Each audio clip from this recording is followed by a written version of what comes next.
मैं कुलदीप सिंह आज फिर मैं आपके सामने हाजिर हूँ आपके प्रश्नों का उत्तर देने के लिए। अक्सर आप लोगों के जो से हैं एक प्रश्न हमेशा सामने आता है कि हमें जो सा है हमारे द्वारा हमारे द्वारा जो कर्म किए जाते हैं उसका फल हमें प्राप्त होता है कि नहीं होता। देखिए, मैं आपको एक चीज बताना चाहूंगा कि आदमी के द्वारा जितने भी कर्म किए जाते हैं उसका फल उसको प्राप्त होता है, चाहे वह उसके अच्छे कर्म हो चाहे उसके बुरे कर्म हो, उसका फल उसको भोगना ही पड़ता है। कर्म और फल सिक्के के दो पहलू हैं। जैसा हम कर्म करेंगे वैसा ही फल हमें उसके बदले में प्राप्त होने वाला है। इसमें मैं आपको एक घटना सुनाना चाहूंगा जिससे आपको यकीन हो सके कि हाँ जी, कर्मों का फल व्यक्ति को प्राप्त होता है या नहीं होता। एक गांव में एक साहूकार रहता था। साहूकार का जो सा व्यापार है वह काफी अच्छा चलता था। उस साहूकार ने एक अपने व्यवसाय के लिए, अपनी मदद के लिए एक नौकर को रखा। नौकर ने उसके साथ, साहूकार के साथ मिलके उसके व्यापार में बहुत सारी मदद करनी चालू की। जैसे जैसे नौकर ने उसके साथ ज्यादा से ज्यादा साहूकार के साथ ईमानदारी से काम करना चालू किया और साहूकार को उसका बहुत ज्यादा फायदा होने लगा।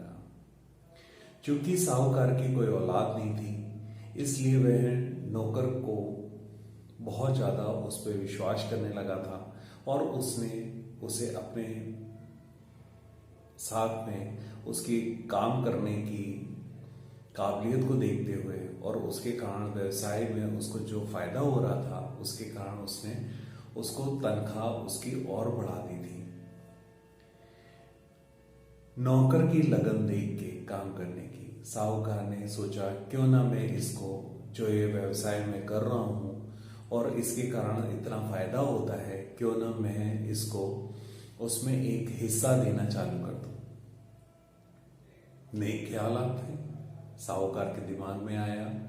एक नेक काम करने की इच्छा उसके अंदर जागृत हुई। उसने, साहूकार ने नौकर को एक परसेंटेज डिसाइड करके वो उसको देना चालू कर दिया।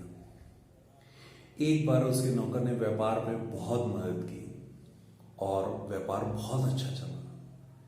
उससे साहूकार को एक बहुत बड़ी इनकम हुई। साहूकार ने जब हिसाब लगाया और देखा कि मेरे नौकर को जो हिस्सा देना है वो रकम बहुत ज्यादा है, वहां साहूकार के दिल में उसके लिए एक खोट पैदा हो गया।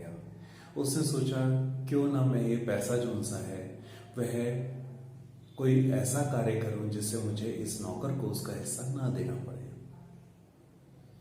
साहूकार ने सोचा कि क्यों ना मैं इसे मरवा दूं जिससे जो सा है मुझे ये पैसा ना देना पड़े। साहूकार ने एक डॉक्टर को हायर किया और डॉक्टर को 500 रुपए देके उसको एक जहर का इंजेक्शन लगवा दिया। जहर का इंजेक्शन लगने के उपरांत नौकर का देहांत हो गया।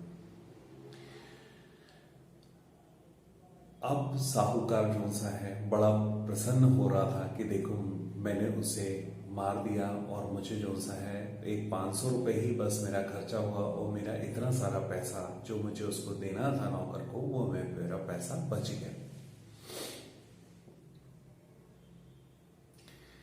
कुछ दिनों के बाद साहूकार के यहाँ पे एक लड़का पैदा हुआ। साहूकार के दिमाग में फिर आया कि ये सब जो सा है फिजूल बातें होती हैं कि लोग बोलते हैं कि बुरा करोगे तो बुरा होगा, अच्छे कर्मों का फल अच्छा होता है, बुरे कर्मों का फल बुरा होता है। देखो, मैंने अपने नौकर के साथ कितना बुरा किया और आज जो सा है मैं बिजनेस में तरक्की करता जा रहा हूँ, मेरा व्यवसाय बढ़ता चला जा रहा है और जो मेरे पास इतने सालों से जो मेरे पास एक औलाद नहीं थी वह औलाद भी ऊपर वाले ने मुझे दे दी है। धीरे धीरे उसका लड़का जो सा है वह व्यवसाय में उसका साथ देने लगा साहूकार का। उसने उसको अपने लड़के को काफ़ी पढ़ाया लिखाया, समझदार बनाया, और फिर उसके बाद उसने सोचा कि क्यों ना इसका विवाह कर दिया जाए। विवाह योग्य होने के बाद उसने एक बहुत अच्छी सुकन्या देख के अपना पुत्र का विवाह उसके साथ करवा दिया। अचानक से साहूकार का जो लड़का था उसका स्वास्थ्य बिगड़ने लगा। उसका स्वास्थ्य बिगड़ता देख के साहूकार को लगा कि जितने भी अच्छे हकीम हैं, वैद्य हैं, जो डॉक्टर्स हैं, उनसे मैं इसका इलाज करवाऊं, इसको ठीक करवाऊं। लेकिन बड़े बड़े डॉक्टर्स को दिखाने के बाद भी उसका मर्ज किसी को समझ में नहीं आ रहा था, और धीरे धीरे जो सा है वह साहूकार का लड़का बीमार होता चला गया।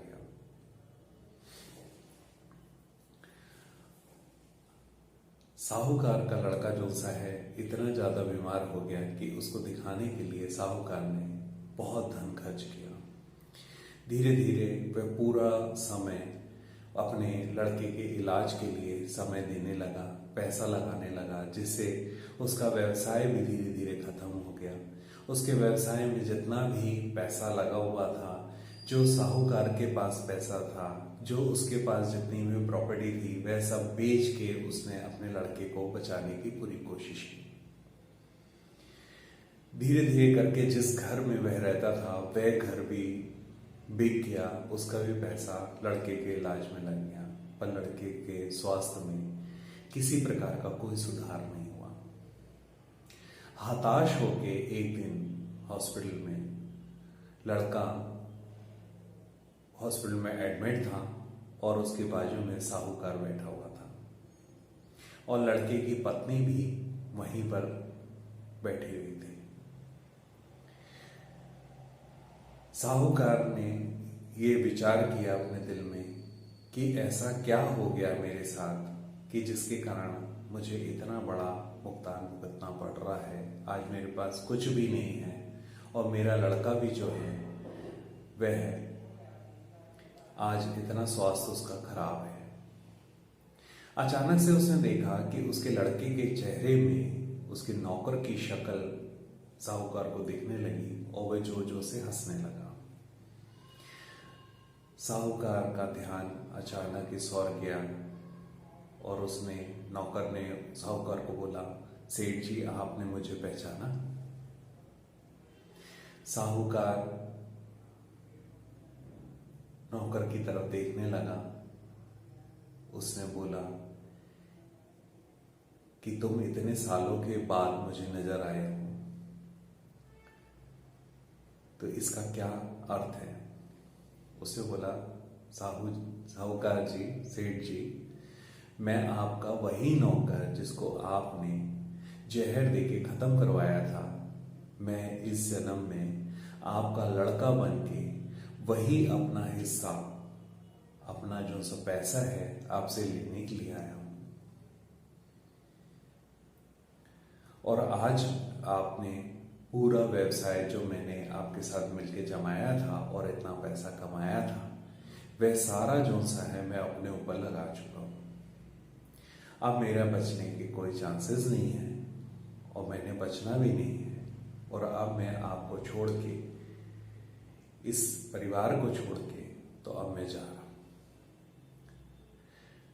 साहूकार की समझ में सारी चीजें आ गई थी कि मैंने जो बुरे कर्म किए थे अपने नौकर के साथ, आज वो है सब जो सा है मुझे उसका भुगतान भुगतना पड़ रहा है। उसके लड़के की पत्नी वहीं पे थी। साहूकार ने पूछा, चलो ठीक है, मैंने जो कुछ भी किया उसका फल मुझे आज प्राप्त हो गया, लेकिन मैं ये जानना चाहता हूं कि इस लड़की का क्या दोष था जो अब ये विधवा के रूप में पूरी जिंदगी गुजारेगी। लड़के ने कहा जो उसका नौकर का चेहरा उसके लड़के के चेहरे पे दिख रहा था, उसने बोला, सेठ जी ये आप पहचाने नहीं, मैं तो वही नौकर हूं और ये लड़की जो है ये वही डॉक्टर है जिसने 500 रुपये लेके आपके कहने पर मुझे जहर का इंजेक्शन दिया था, जिसके कारण मेरा मृत्यु हो गई थी। अब उन कर्मों का नतीजा इस औरत को भी जिंदगी भर मेरी विधवा के रूप में बितानी पड़ेगी।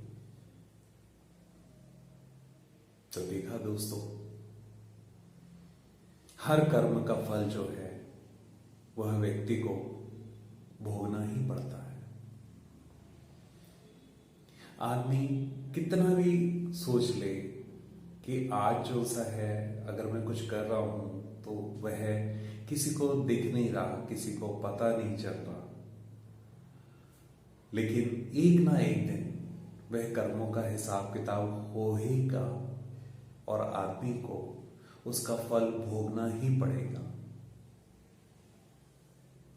इसलिए जितना हो सके आप दूसरों के साथ एक अच्छा व्यवहार करें, एक अच्छे कर्म करें, और यह जो है आदमी का जो लेना देना है, अगर आज हम किसी के साथ अगर बुरा करते हैं तो हमें अगर किसी का देना है और वो हमने नहीं दिया तो हमें किसी न किसी रूप में आकर वह कर्जा वापस करना ही पड़ेगा।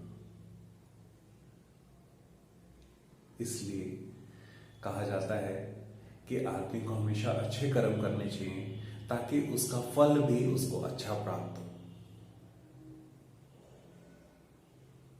आशा करता हूं कि आपको आपके क्वेश्चन का जो आंसर था वो मैं आपको दे पाया।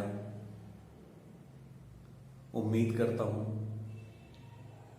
कि आज से आप भी अपने कर्मों की तरफ ध्यान देंगे कि हम अच्छे से अच्छे जो कर्म हो सके वह हम करना चालू करें। धन्यवाद।